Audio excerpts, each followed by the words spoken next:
여보세요? 네, 여보세요? 네, 안녕하세요. 반갑습니다. 네, 반갑습니다. 네, 부동산에 대해서 어떤 고민 가지고 계세요? 지금 여기 송동구 왕십리 KCC 스위첸에 지금 살고 있습니다. KCC 스위첸이요? 네. 네, 25평이거든요. 네. 근데 지금, 은퇴를 하는 바람에 좀 경치도 좋고 네. 그런 곳으로 이사를 가고 싶어서 이 아파트를 매도를 해야 할지 아니면은, 앞으로 그 시세 상승 요인은 뭐 있는 건지. 네. 그러시구나. 그래서, 네. 그래서 아파트를 속초에 있는 롯데캐슬을 23년 2월 달에 입주권을 샀어요. 아, 이미 구입하셨어요? 네. 네, 근데 그걸 그 롯데캐슬 입주권을 잘 산 건지 아니면 그것도 역시 궁금해가지고. 그러시구나. 지금 정리를 좀 해보면 KCC 스위첸에 거주를 하고 계신데 은퇴를 하셔서 이제는 좀 자연 가까이로 가고 싶다라는 말씀을 해주셨어요. 속초 쪽에 롯데캐슬 분양권을 매수를 했는데 일단은 KCC의 전망이 가장 궁금하실 것 같아요. 네네. 알겠습니다. 자, 전문가의 시각으로 빠르게 이야기를 나눠보도록 할게요. 이사님이 받아주시죠. 네, 안녕하세요. 안녕하세요. 네, 반갑습니다. 그 왕십리 KCC 스위치는 지금 그럼 분양 받으셔서 계속 실거주 하셨던 건가요? 예, 저기부터 입주해가지고 살고 있습니다. 아, 네. 그러면 우리 시청자님께서 이거를 혹시 뭐 매도해서 그 자금으로 다른 어떤 목적이 있으셔서 매도를 고민하시는 건 아니신 거죠? 예, 이제 이걸 팔게 됨으로써 생기는 돈을 가지고 네. 속초에 가서 롯데캐슬을 입주를 해서 살고 싶은데. 네, 네. 네, 거기서 뭐 또 먹고 살고 해야 되니까 뭐 조그만 자영업도 한번 해보고 싶고. 네. 네, 아, 거기에 이제 소망이 거주하시면서 필요한 자금도 조금 충당을 해보고 싶은 마음도 있으신 거네요. 있습니다. 네네. 네. 근데 일단 시청자님 저는요, 이건 답이 너무 정해져 있어요. 네. KCC는 안 팔고 가시는 게 맞으실 것 같습니다. 네, 답변을 좀 드려볼게요. 지금 지도를 좀 보고 말씀드려보고 싶은데요. 네네. 일단은 이제 우리 아파트가 단지 규모가 그렇게 크지는 않죠, 그렇죠? 네네. 근데 이제 연식은 신축이다 보니까 거주하시기에는 뭐 한 4년 차밖에 안 됐기 때문에 아파트는 굉장히 거주하시긴 쾌적한 아파트일 것 같고요.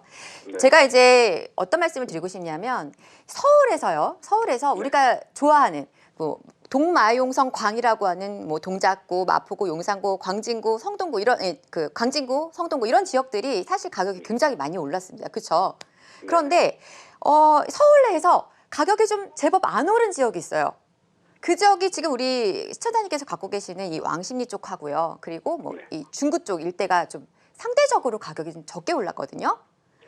그러다 보니까 제가 무슨 말씀을 드리고 싶은 거냐면 지금 우리 아파트의 가치는 제가 볼 때 굉장히 괜찮은데 향후에 이 도심권에 인접해 있는 아파트 그리고 그 일대의 어떤 가치는요. 제가 볼 때 10년 뒤에는 굉장히 극대화될 가능성이 높습니다. 왜냐하면 그동안 너무 여러 가지 개발들이 걸리는 것들이 많다 보니까 잘 진행이 안 됐고 서울 도심에 대한 어떤 여러 가지 호재들이 좀 부족했었어요. 그런데 앞으로는 이 가치를 발산하지 않으면 서울이 살아날 수가 없게 됩니다. 그래서 향후에는 이 도심의 가치가 높아질 것이고 그 인접해 있는 지역에 있는 아파트들의 시세가 나중에 굉장히 크게 오를 가능성이 있거든요.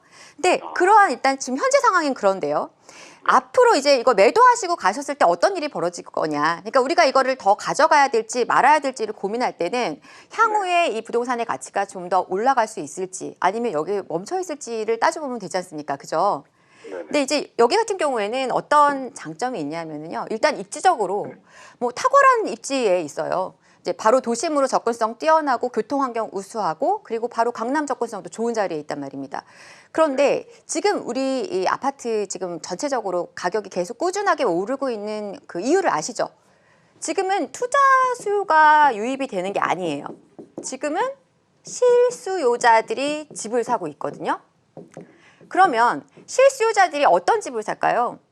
지금의 실수요자들이라고 하면은 대부분 이제 이세 신축을 선택하시면서 이제 내 집을 처음 마련하시는 분들이나 아니면 직장인 분들 30, 40대가 주로 매수자들이란 말이에요.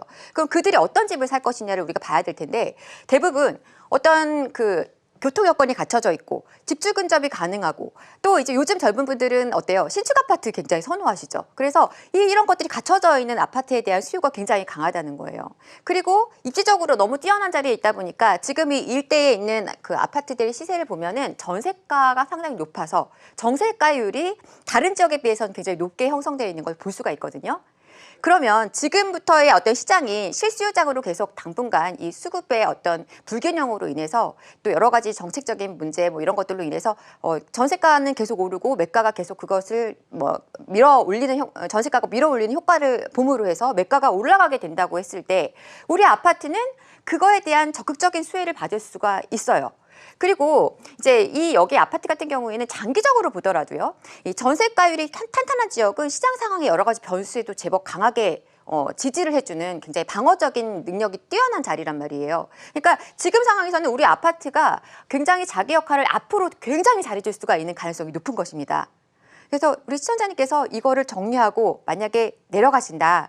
저는 이제 그 거주 목적으로 이제 아파트를 지방에 사시는 건 괜찮거든요. 근데 다만 어차피 거기에 비규제 지역에 집을 매수하시는 것이니까 어느 정도 그 거주를 다 하시고 나서 이 주택을 최종적으로는 가져가시는 게 맞다. 그래서 나중에 이제 가치가 좀 더 올라가고 향후에 어떤 미래 가치를 확보할 수 있는 주택을 지금 정리하신다면 다시 서울로 진입은 어려우시기 때문에 자산 가치를 확보해 가시고 더 추가적으로 어떤 상승세를 기대할 수 있는 앞에서 얘기한 지키는 투자가 아니라 이제 손해를 보지 않고 지키는 것이 아니라 좀 더 불려갈 수 있는 방법으로는 매도를 하지 않으시는 게 맞는 것 같습니다. 네, 그래서 요거는 보유를 하시고요. 추후에 이제 나중에 세금적인 문제들 이런 거 고려했을 때 우리 아파트 먼저 속초에 있는 아파트를 먼저 정리하고 나중에 요거를 정리하시는 방식으로 하면 문제가 없으실 것 같아요. 이렇게 답변 드리겠습니다.